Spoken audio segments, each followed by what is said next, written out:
Okay. Welcome back, everyone, and welcome for the first time for the Living Parsha. We missed a couple weeks because of the break, so I'm going to give a quick recap on the Parsha, the storyline, and where we're holding. And this week's Parsha, Vayechi, kind of closes the story that's been going on for quite a few weeks of Joseph and his brothers and their father Jacob.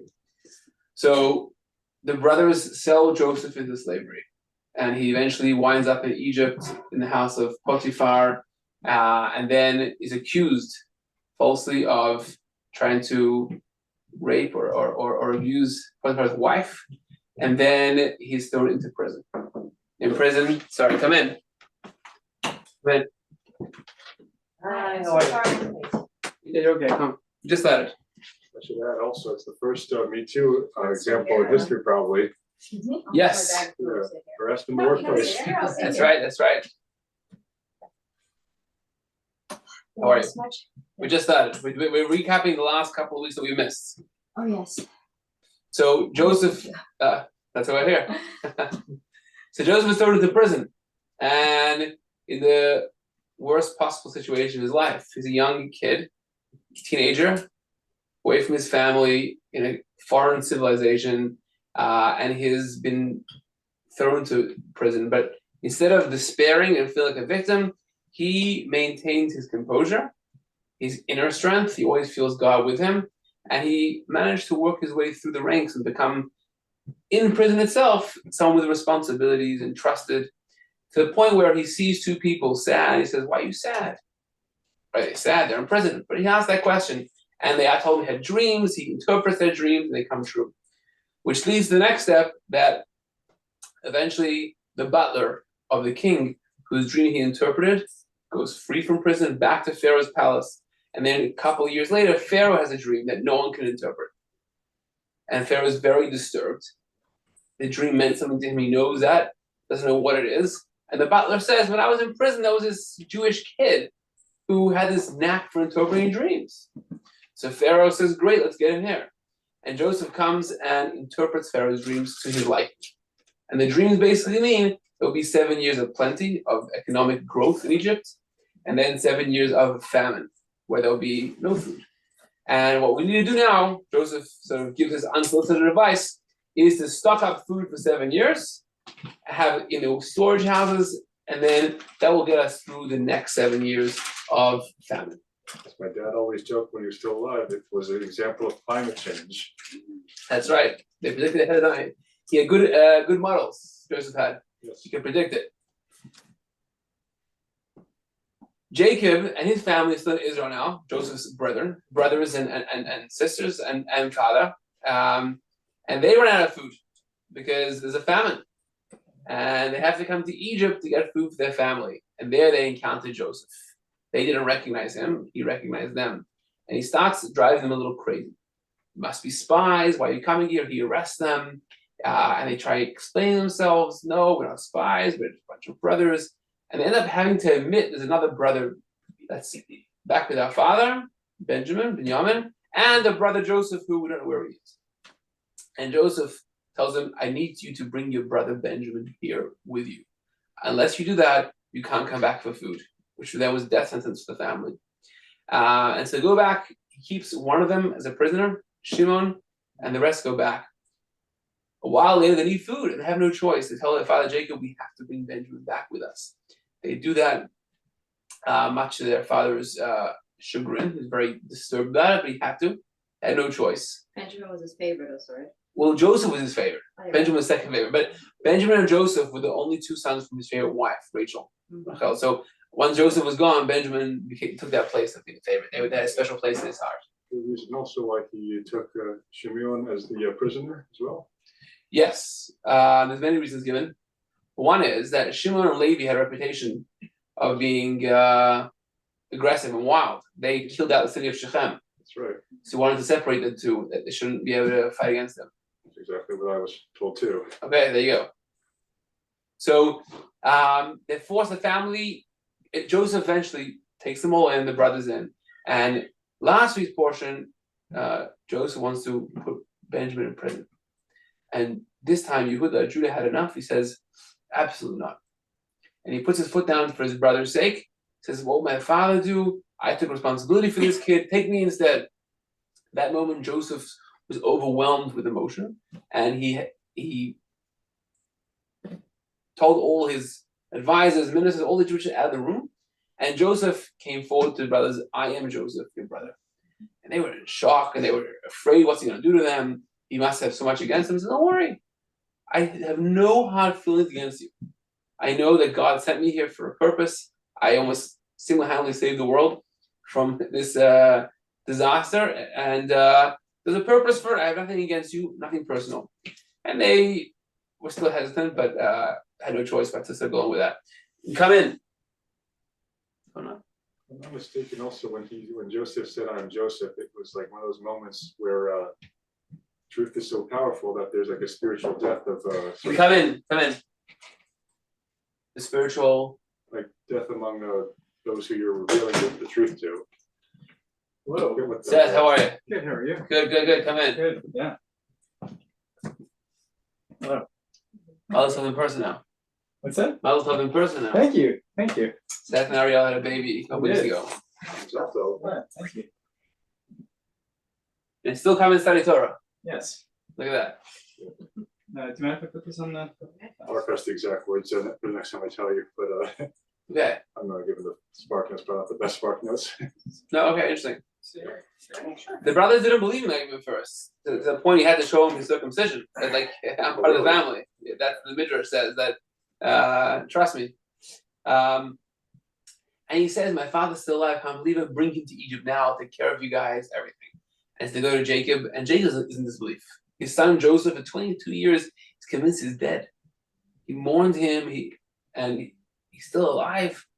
The second in command in Egypt, it was like a wild revelation.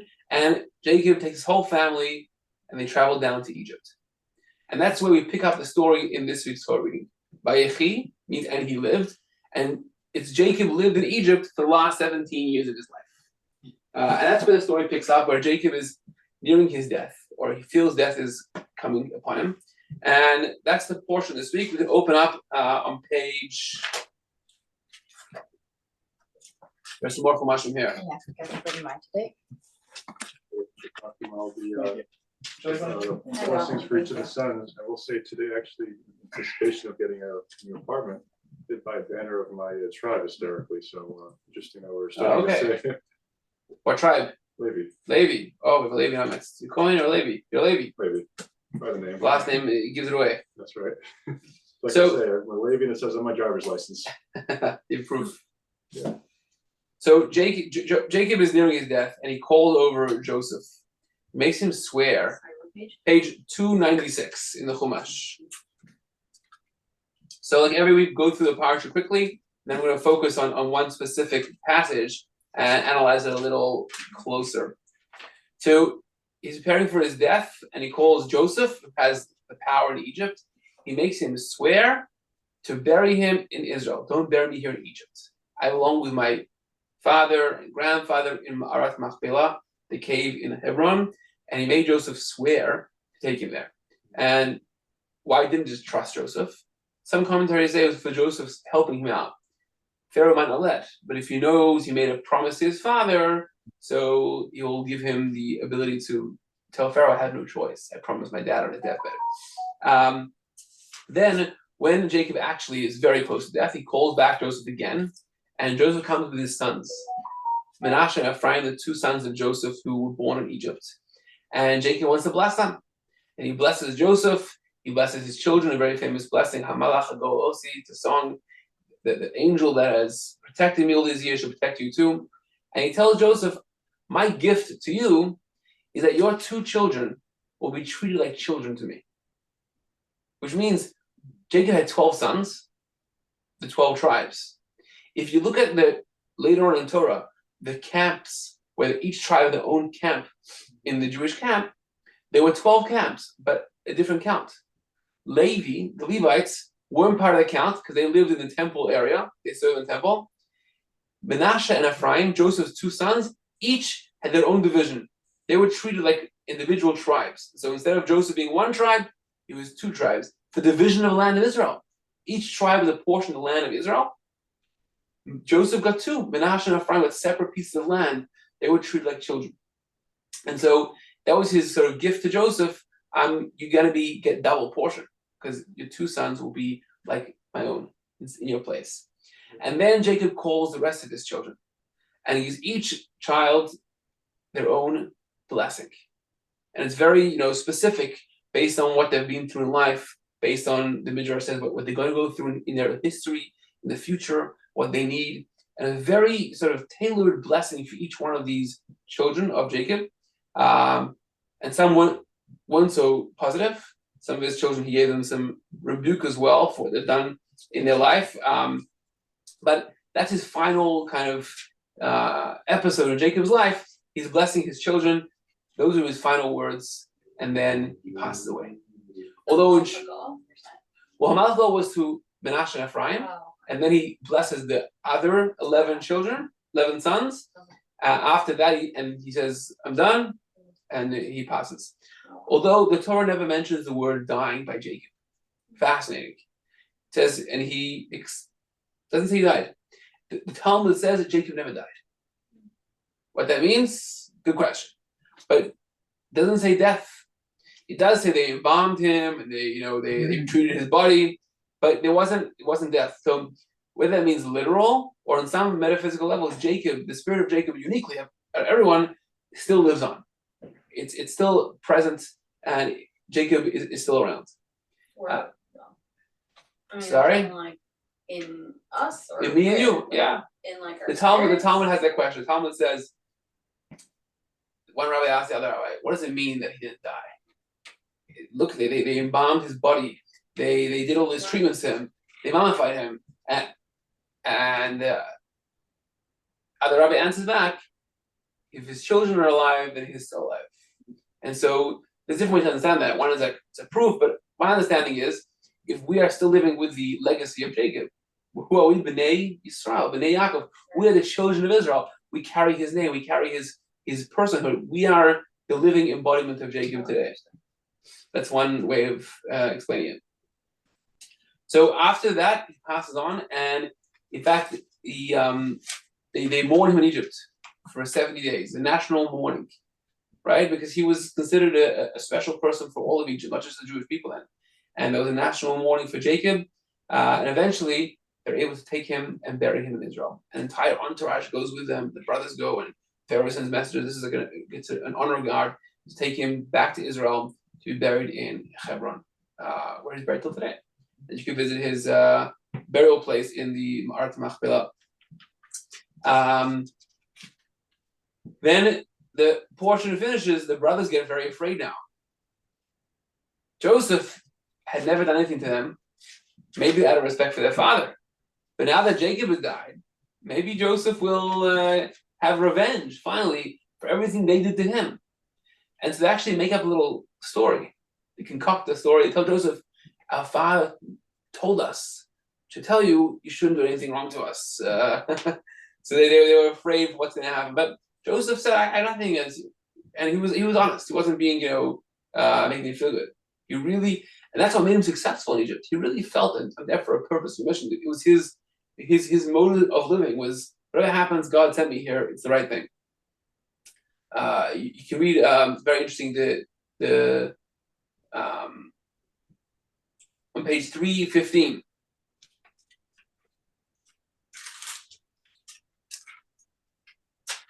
So they said this message that their father told them, and then the brothers also went in. They all threw themselves at his feet and said, "We're here by your servants." Joseph said to them, "Don't be afraid, for am I in place of God?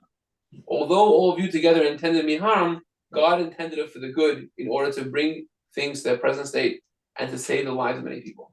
So Joseph had this real deep faith that life for him had every reason to be upset at life, to be upset at God, upset at his brothers, to be upset at just everything. He really was a victim. He was ripped out of his home at 17, thrown into the most terrible situation, and time after time just facing abuse, challenge, but he had this really incredible positivity and faith that this is for the good. I'm here and he managed to make it good out of his life because of that. The end of the Parsha finishes off when Joseph passes away. And this is the end of the whole book of Genesis, whole book of Vayechi. Usually, the Talmud says, every book of Torah, every Parsha, we want it to finish on a positive note. Here, it finished Joseph dying.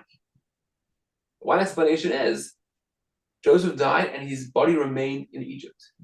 So the positive is that his body being there gave the Jewish people strength throughout their servitude, the next couple hundred years of being slaves in Egypt. Having Joseph there, just present in his body, gave them strength to get through it, knowing there will be an end to this. So there was some positivity there. As soon as Joseph dies and brothers die, that's when things get bad for the Jews. And the next parsha, the next book of Exodus, Parsha Shemot, we open up with the beginning of the troubles, where Pharaoh forgets Joseph and who are these people who are being so successful in our land, the Jews.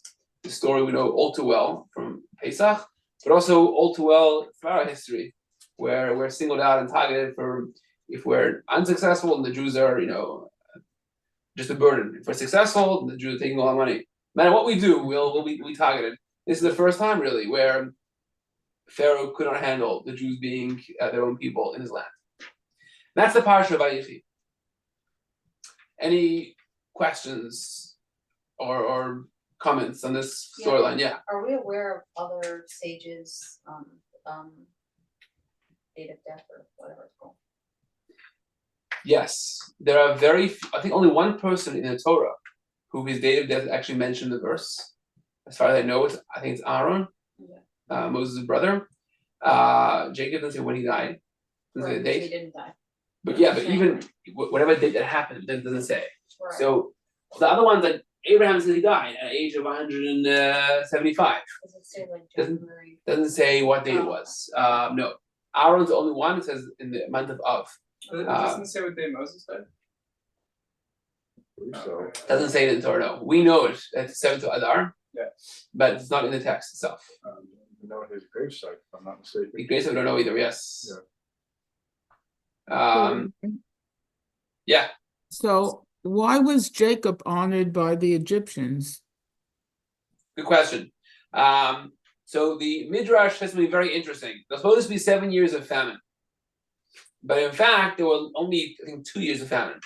When Jacob moved to Egypt, his presence there brought blessing. The Nile started flowing and prosperity came.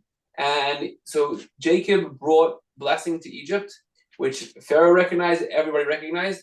And so he was a celebrated spiritual figure in the land of Egypt. If you read about how people were superstitious with their pagan beliefs in those days, yeah, it makes sense how they would think that stuff like that. Right. Not familiar with the Egyptians, more of the Romans, but yeah, people were quite superstitious about these small things. Yeah, so Jacob brought blessing. He was and Joseph was Joseph's father. So he was, he was he had a position, respected position in society there. Good question. What I want to focus on is one little part of the Parsha. And we'll go back and read it inside. When Jacob is blessing his 2 grandchildren, Manasseh and Ephraim. I have a particular affinity to this because of, Manasseh. My name reflected in the Torah is always nice to see. We're on page 297.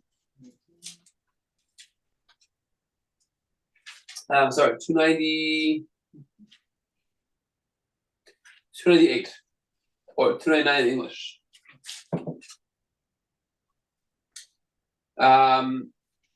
So Joseph is called to his father's bedside, and he comes with his 2 sons, right?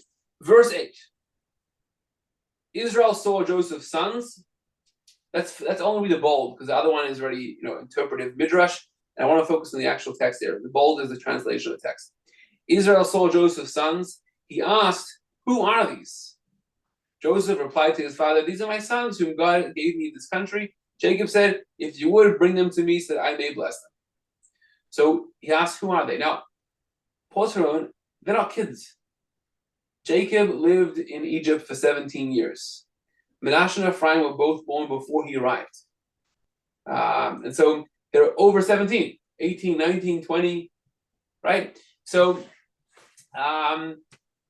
they're young adults. For the last 17 years, Jacob's been living with them. The Midrash even described the study partnership. He used to learn with them, teach them Torah.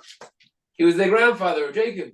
And suddenly now, who are these kids, he asks, right? Strange question to ask now. And Joseph says, they're my sons, what do you mean? So then Jacob says, okay, fine. If that's the case, bring them closer and bless them. Verse 10, Israel's eyesight was impaired due to old age, and he could not see. So Joseph brought his sons near him, kissed them, and embraced them. And then Israel said to Joseph, I dare not even hope to see your face. Now God has even shown me your children. Joseph then withdrew them between his father's knees, prostrated himself towards him to the ground. Joseph then took them both, Ephraim with his right hand to stand at Israel's left, and Manasseh with his left hand to stand at Israel's right, and brought them close to him. So Joseph positions them. Manasseh is the older son, should be on Jacob's right seated to be a primary hand for blessing, the stronger arm. The left is a secondary arm. So Manasseh, the older son, should be on Jacob's right to receive the blessing, and Ephraim on his left to receive a secondary blessing. Israel extended his right hand and rested on Ephraim's head, even though he was a younger son, and rested his left hand on Manasseh's head.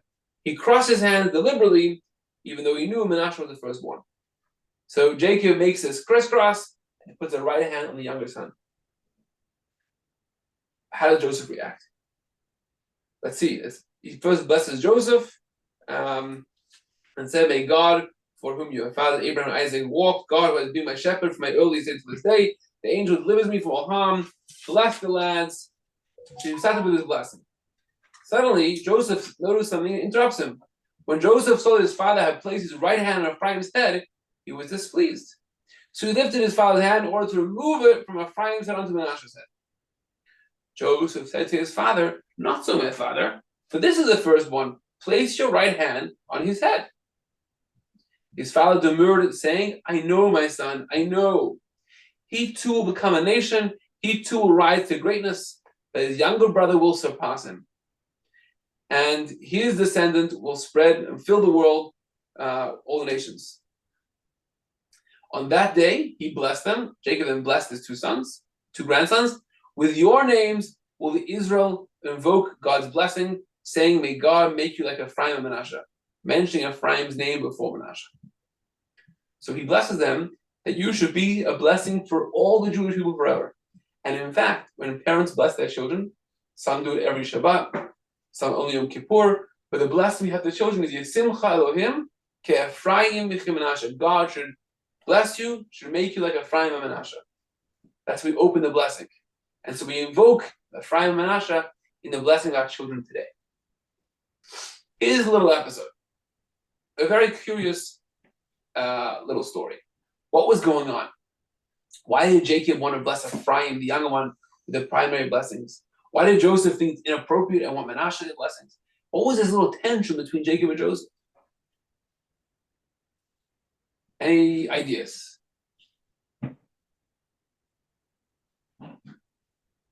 No. Yeah. No. Because Jacob took the bracha that Esau was supposed to get. Oh, so you're right. We have a pattern over here. To me, that makes matters worse. Jacob, throughout his life, suffered and struggled because of favoritism of the younger. Right? From the very beginning, his mother favored him. He was the younger son and helped him steal the blessing. We discussed this a couple weeks ago. He took the blessing that Esau was supposed to get. He took instead as a younger, which caused Esau to want to kill him. He had to run away. Then he wanted to marry Rachel, the younger sister, and Laban tricked him. He gave him Leah. He gave him through all that trouble because he wanted the younger. Then he favored Joseph, younger son, over all the older brothers, which caused heartache. Joseph was stolen and kidnapped, and he felt dead for years. So you would think by this point in his life, he learned the lesson. Don't show favoritism to one over the other. Don't pick the younger over the older. Look how much grief it caused him. Why is he perpetuating this trauma onto the next generation as well? Right? That may have been Joseph's point. Like, we've been through this before. I suffer because of this. Let's not go there, please. Right? So why would Jacob want to put Ephraim above Manasseh? So there's a whole lot of suggestions in the commentaries. Rashi says that he saw in their future that it'd be the greatest leader come from Ephraim specifically, Joshua, who will lead the Jews into Israel. And therefore he felt he needed the primary blessing. His future has sort of more brightness inside of it.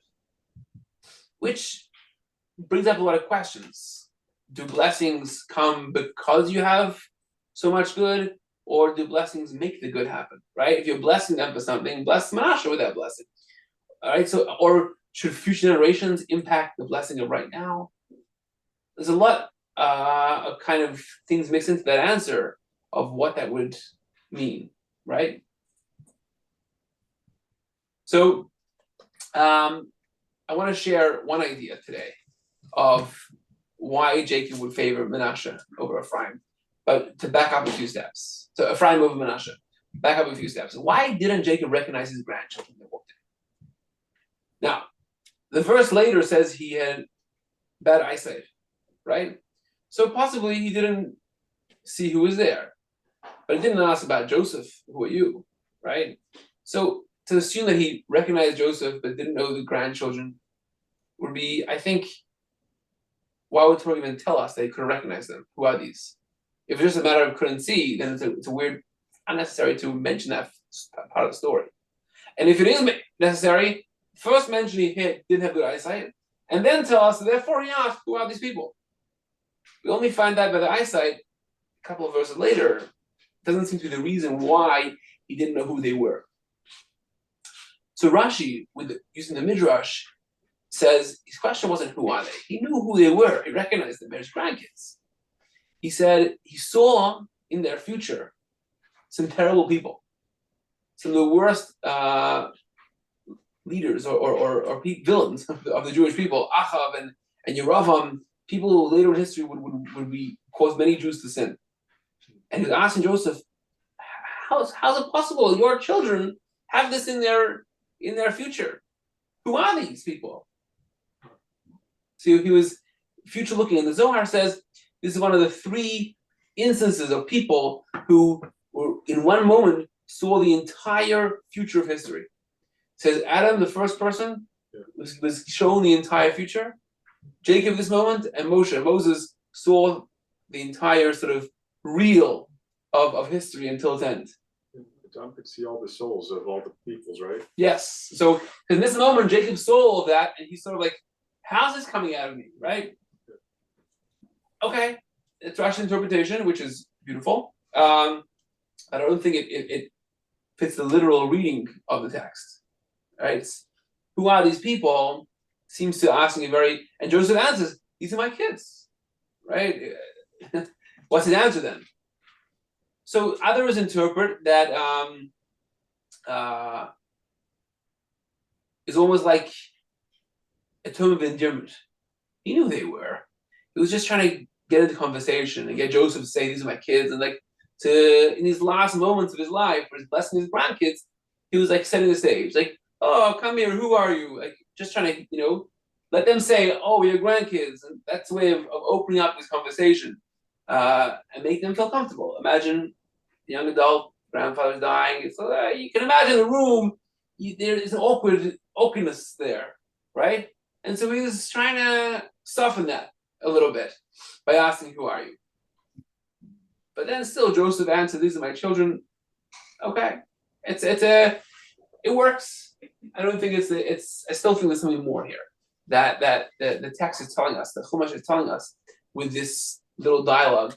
And I think there's also, if we understand this in a deeper way, can tell us a story of the Jewish people today. It's a very relevant story that speaks to history and speaks to our moment as well.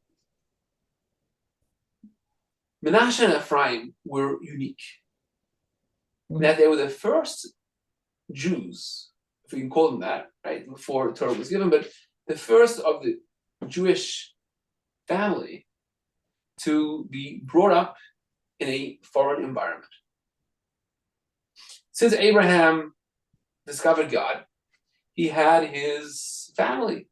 He brought Isaac up in his tradition and lived in his home.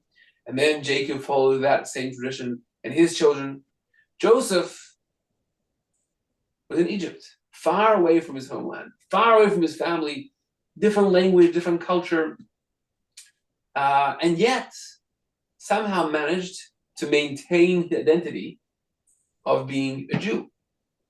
Right? In the prison, when the butler goes to Pharaoh and says there was this young Ivri, this young Jew, for lack of a better word, Hebrew.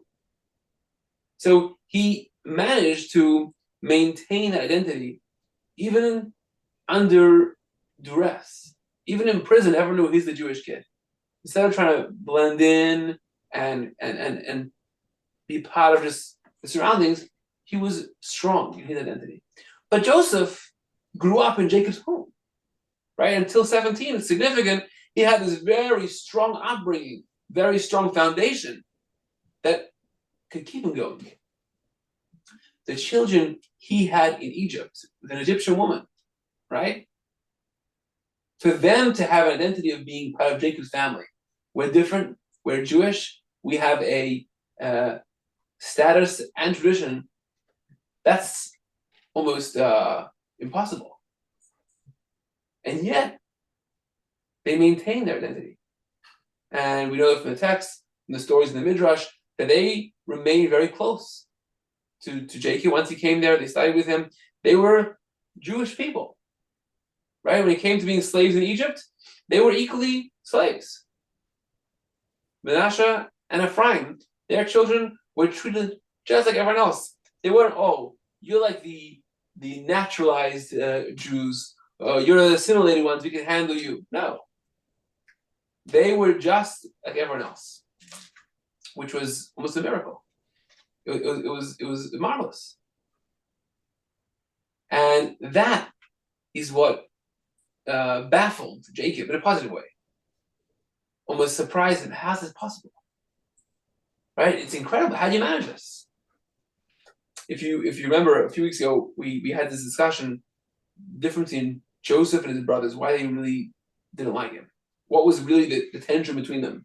The brothers were shepherds. They wanted to remain separate from the world. They felt for their spiritual growth, we have to have this little shtetl, live in our bubble and not integrate into society. And Joseph had this vision of integrating his Judaism, his purpose into the world, which they felt was a threat to the entire project of Abraham and Isaac and Jacob, which is why they thought he's a danger. And Joseph proved himself by being in Egypt and managing to integrate his faith in Egypt. And this was really the remarkable achievement of Joseph, not only for himself, but his children as well. And to Jacob and his other children, this was an incredible novelty. This was ingenious. This is wild. This is amazing, right? And perhaps this is what Jacob was asking Joseph: who are these children? Like, how do you manage this? Who are these Egyptian children holding on to their Jewish identity? I think it's interesting that you explain it that way because me growing up in Germany, I'm German by nationality, but if you ask the German, who am I? I'm Jewish. So in Germany, I'm always Jewish. When I came to the US, I'm German. You know, it's always very interesting the way like how they were looking at me. And I remember when I was growing up, there were two youth movements, you know, like where kids could join. And one was one about assimilation and the other one was about Zionism. So you could like pick either way kind of. But again, it was always like, no matter how assimilated you thought you were, at the end of the day, even when we went from Jewish school to public school, because back then Jewish school only went to 4th grade. Once you were in public school, we were the Jews. Even if you wanted to do something, they would let you. Yes. I mean, I was actually part of the Zionism Right. movement, not of the assimilated one, but doesn't matter. Like, no matter where we went, we were the Jews. Yes, it was always interesting how we were always like, labeled that way, Right. and we always felt that way. It was like, yeah, we're Germans, but first and foremost, we're Jews. I think American Jews are different. I think American Jews, when you were born, you grew up here, they feel, first and foremost, I'm American. And secondly, I'm Jewish. Yes, I think it We has never been a felt bit that of a way. shift in the past Maybe 14, now. 15 months. Now, yes, but up until now, I think it was always like, yeah, I'm American. And we were always like, yeah, we're Jews. Like, first place, we're Jews. Secondary, we're Germans. Interesting. No, it's very interesting cultural difference. Yeah. Very different. And I think that very much happened after the Second World War, after the Shoah, because I think German Jews before that, if you ask them, they were first Germans, and not first Right. Jewish. And I think that was the shock back then for them, like, what's happening? We are Germans. Why are you doing this to us? You know what I mean? But I think you see that happening right now in America, right? The hate on campuses and across Yeah. the Listen, country. for me, it was very not surprising. I was more surprised that everybody else was so surprised. And it was interesting because even my in-laws, because my husband's from Israel, right? My mother-in-law kept saying to me, I didn't know there was such anti-Semitism. And I was like, because you live in Israel. Like, you experience terrorism, but it's not the same as anti-Semitism. I always experienced anti-Semitism my whole life. It was always there, It was just much more under the radar, Right. and not out like it is now. But American Jews were also like, oh my God, there's anti-Semitism in the world. I was like, yeah, welcome to the world, It was so interesting for me to see it that way. I was one of those people who was surprised. I mean, I knew it existed, but Not surprised at all. lived with it my whole life.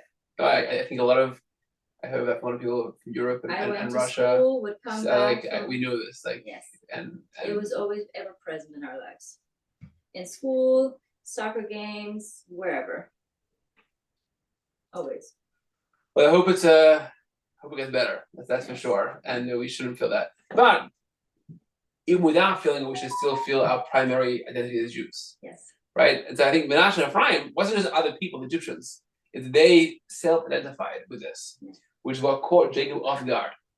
Right? Wow. So when he wasn't asking questions, who are these kids? Like, who are these kids? It's amazing. How do you manage this? And Joseph says, they're mine. Because Joseph's whole personality, his whole character, what he embodied was to integrate his faith into society, into the culture, living in the world, and yet within that life, being able to experience God, bring God into the business, into the workday. So Joseph said, they're my children. This is what I gave to them. This is what I live for. So Jacob now says, oh, in fact, I want to bless them. They're my blessings. I want to give these blessings. They deserve to be blessed. Now, here's the interesting thing. And there's a beautiful talk from the Rebbe where he discusses the difference between Menashe and Ephraim, which is embodied in their names. Joseph, when he named his children, he explained the names. And you have it often in the Torah, that the names are given because the words mean something. Menashe comes from the word forget, Nashani. And Joseph said, I'm living in Egypt. My lifestyle here has always been a threat. It's made me forget, or tried to make me forget, the life I lived in my father's home. Ephraim comes with Hifrani, which means flourished. And I'm calling my son Ephraim because God has made me flourish in this new world of Egypt. So Menashe is almost holding on to the past. Ephraim is looking towards the future, is life here in Egypt. Both of them were addressing the tension between his upbringing and the life he's living right now, but from different angles. Menashe, the name Menashe, which was then embodied the name of someone, holds the key to their character and their personality. The name Menashe was trying to hold on to the past, right? Be strengthened by my upbringing. Bring my father's home, even though this society I'm living in right now is so distant, is almost actively trying to make me forget. But that nostalgia, that like, bring back what was and let me live with the past and carry it with me. That was Menashe. And Ephraim was, what can I explore new here? Innovate in this new world. How can I bring the spiritual path that I have to new possibilities? Not just to maintain what was in the old world, but to somehow bring it to a new realization of what that can achieve in the world we live in now, or what Joseph lived in Egypt. And so both of them were about this tension, were about this very idea of living with faith, living as a Jew in Egypt, but from two different directions. And here is where we can understand what Jacob understood and what Joseph thought. Jacob understood what's the ultimate realization of our Judaism. What's the real goal of this project of faith that Abraham started?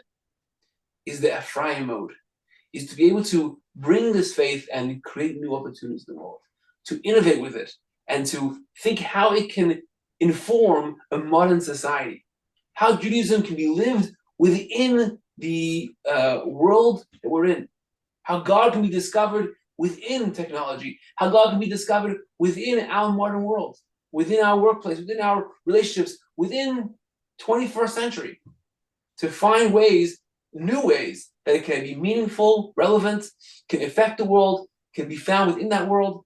That's the Ephraim. That's the ultimate goal, to bring God into the world. Manasseh, the idea of holding on to our faith despite adversity, despite facing a world with challenges, is also important, but it's a secondary. That's what Jacob understood. Joseph felt that at the end of the day, Manasseh is the firstborn. Meaning, what has to come first? You take a kid, Jewish kid, and throw him into the big world. Here, you're a Jew and run with it. It's not going to work. There's so much influence around them. There's so much going on. They're going to be automatically assimilate, automatically just become one of the people they're around.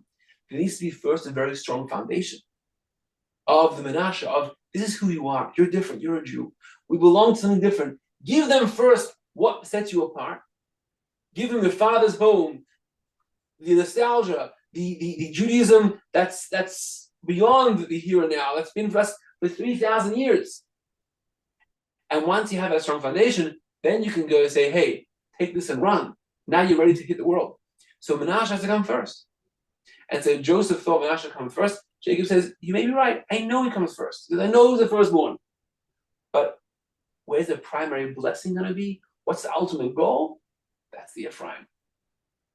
Right? The innovator. You have to take your faith. What does it mean in 2025? What can we discover different? What can we be like the world in a new way in 2025? But you can only do that if you have a very strong foundation. Someone come and say they have very little Jewish knowledge or Jewish background and say, well, I'm going to tell you Jewish value in 2025. And we have these beautiful, very relevant, contemporary Jewish values. Well, you have the Ephraim, but there's no backing to it. What makes that Jewish? Like, it doesn't come from a Jewish place. But if someone is steeped in their heritage, steeped in Torah, steeped in Jewish identity, and then can say, well, I have innovative ways or relevant ways where this affects our world today, how to speak it for 2025, that's incredible. That's bringing God into our world. That's affecting the ultimate place we need to be into. And that's why Jacob finished off and says, for the rest of history, when Jews bless their children, they're going to use Ephraim and Manasseh as a paradigm. This is the ultimate blessing that a Jew can have for their children.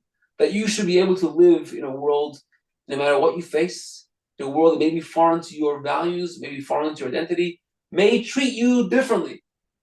But despite, you're going to hold on to your Judaism, not just hold on to it, you're going to use it to get further. You're going to further yourself with Judaism and further Judaism with yourself. And this is the blessing that we can bless us. Ephraim and Manasseh stand at those paradigms. They are the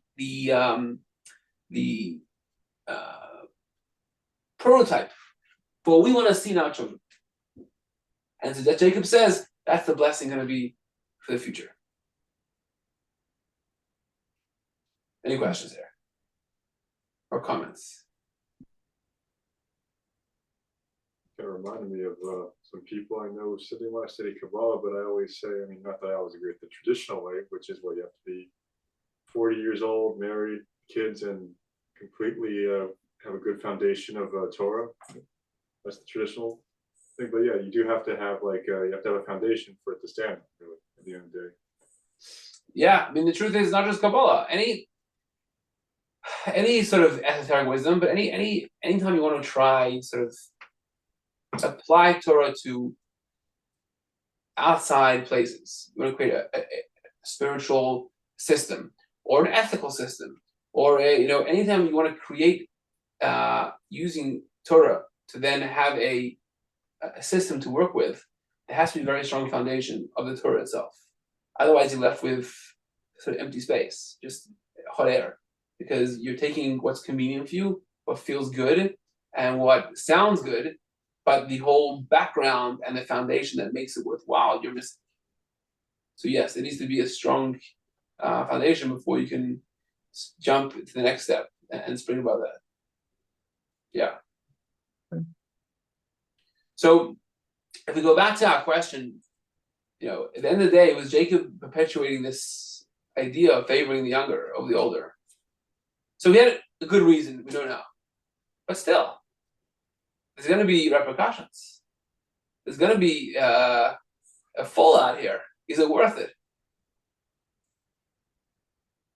So the fascinating thing is, we don't find any fallout. For the first time in history, brothers get along. Menashe and Ephraim. From the beginning of history, Cain and Abel, brothers were fighting, right? Every time there's been tension, brothers. The first brothers to get along was Menashe and Ephraim. Is there any commentary on why it's always the younger brother in the tradition? It's like, Isaac, Jacob, Joseph, Ephraim. Good question. Like Moses. Moses, yeah. King David. Yeah. Also the younger brother. I don't know. I'm sure there is. Yeah, I did read something that actually compared all those characters you mentioned, who are technically all redeemers of a certain time. Yosef, Moshe, and King David, really. They're all, outsiders to their family and their community in a way. And so why does Hashem always pick the outsider to be the redeemer? And that's what I got that was fascinating, was because when you're an outsider, you're more humble in general. You know your limitations more. And so you don't rely on stuff you get from humans. You have to rely more on Hashem. So interesting. But that's the different point. Yes, they're all outsiders, right? Joseph was away from his brothers for many years. Moses was away from the Jewish people for many years. King David wasn't part of the army. His brothers were, and he was also this shepherd outside of the political camp. Yeah, but the question is, in the sort of just sort of in the family, the younger brother always seems to get the be chosen over the older brother. I don't know. I'm sure there could be psychological answers for that, but I'm sure there's also more than that at all. Yeah. Good question. I'm looking into. What we do see here is a shift happening here that changing course from Genesis to Exodus, from the story here, and now it's shifting to a new era, a new stage of development of society. There's a family, and then we come into a people. Right now it's Jacob and his family. 70 people come to Egypt, a family. The next book, Exodus, will begin the Jewish people. Bnei Yisrael are now our nation. The nation within Egypt, it's slaves, and taken out of slavery, become the Jewish nation at Sinai and go to Israel. So there's a shift here from individuals as a family to a collective, to the people of Israel. And that's happening right here, between the book of Vayechi and Shemos, of Genesis and Exodus, is that transition period. In the individuals, till now, it's almost each person for themselves where the tension comes.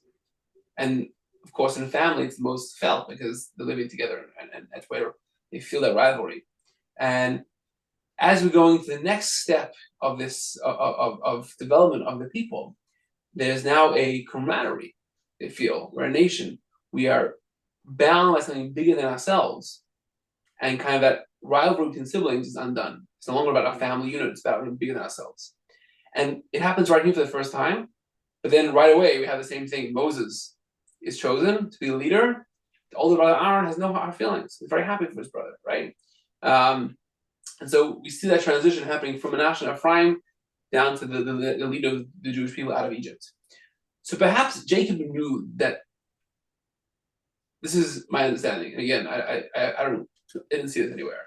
But all along, favoring the younger over the older we tend to look at a mistake. The Talmud says Jacob made a mistake almost by favoring Joseph. Look what it led to, right? To the point the Talmud says that Joseph almost made the same mistake when he gave Benjamin more than the other brothers earlier last week's Parsha.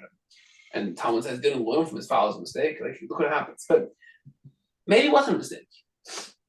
Maybe Jacob knew there's risks here, but he's trying to push a certain narrative.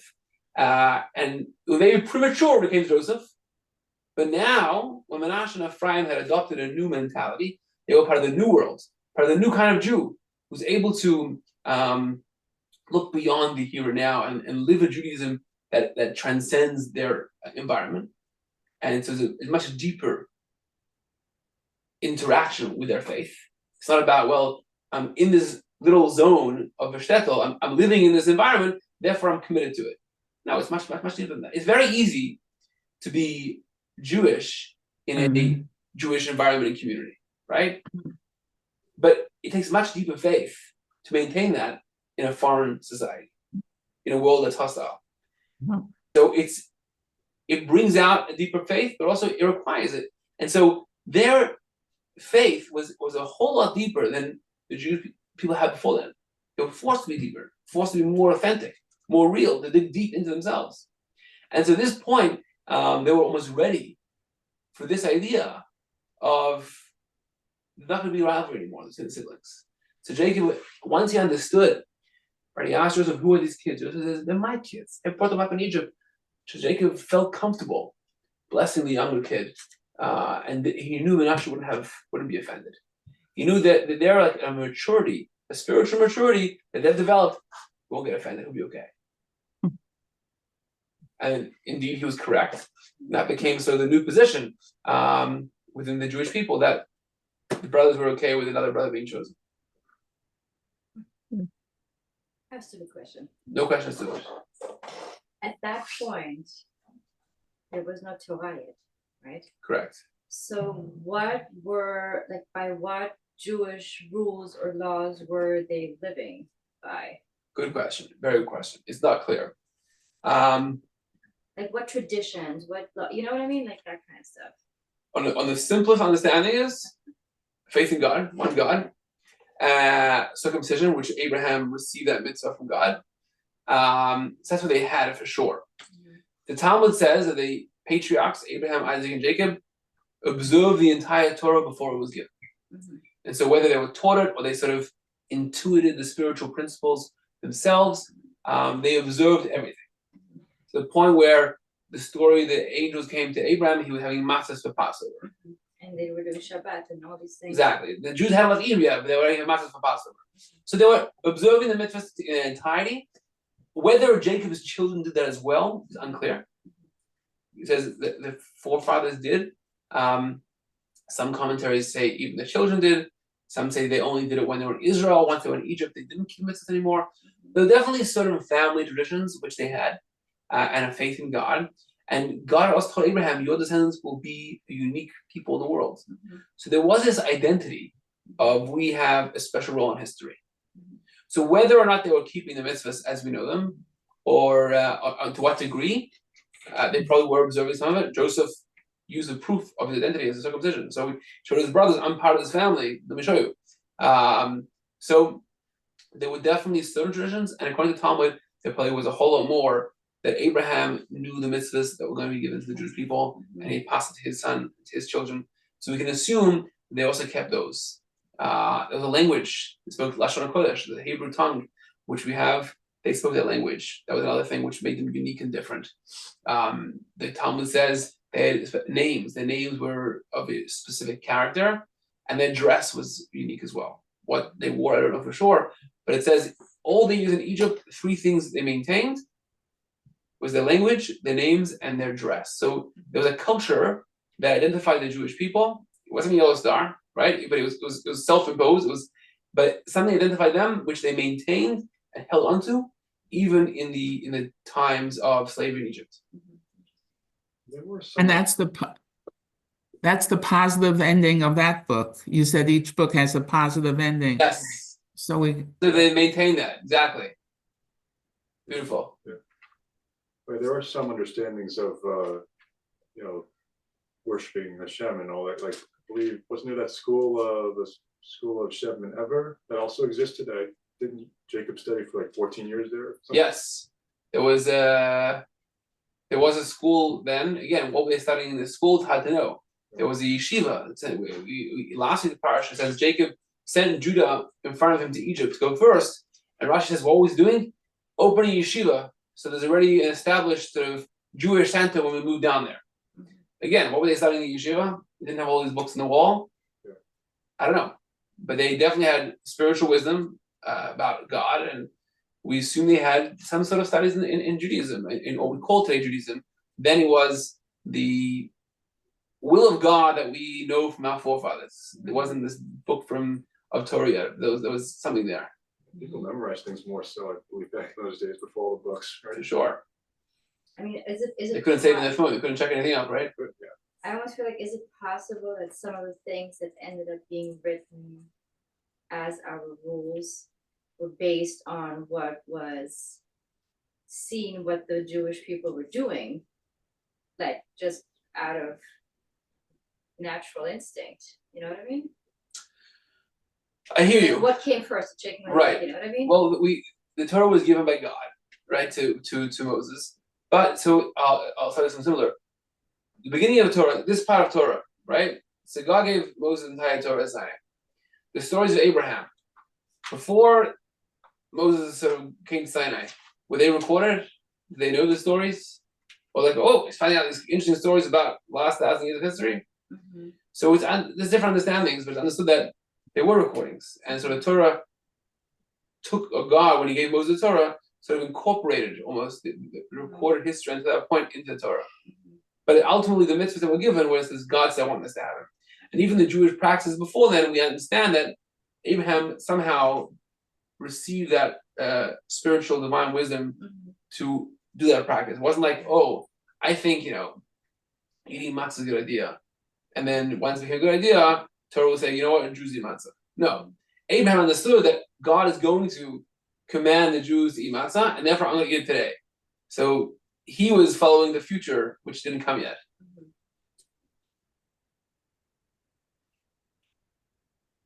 All right. Thank you all for joining here. Thank you. thank you. We'll be back next week, God willing, on Tuesday. There is this Sunday a breakfast as well. I invite you all at Bass and Bourbon. We have our ethics breakfast series. So this Sunday we're having two very impressive people. Bruce Green is the head of the law department at Fordham University, and Joel Cohen, who's an adjunct professor there and also is an author and a practicing lawyer. And they're speaking about the role of truth in law, where it's a lawyer knows client's lying, or so how we reconcile the practice of law with accurate truth and the ethics of that.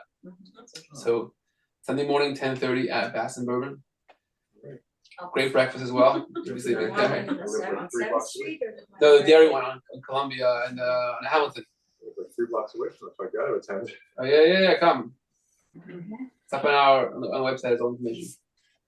Where do I find the blessing that you said that Jacob gave to Ephraim and Manasseh? Right here. Friday night crossing, right? Like, is it a blessing that you could say? Yeah. Talk about Shabbat? Yeah, sure. So we say it's a practice of bless the children before Shabbat, saying Yisimcha Lehim Ephraim to Manasseh. God should make you blessed like Ephraim and Manasseh. Yivrecha Adonai V'Yishmerecha. Yerei Panav Elecha V'Yipunecha. The priestly blessing, and then is a blessing Hamalach Hagor Loti Mikora, the angel of God that redeem you from all negative, all harm. Yivarech Ha'arim, he will bless the children, referring then to Ephraim and Manasseh. V'yikaru v'hem shemi, and call my name on them, v'shem avosai, and name my ancestors, Abraham, Yitzhak, Yaakov. Abraham, Yitzhak, Yehuda. V'yidgu larov, and they should be multiply, b'kerev haaretz in the land. And that's a blessing which we still say. It's in the Siddur.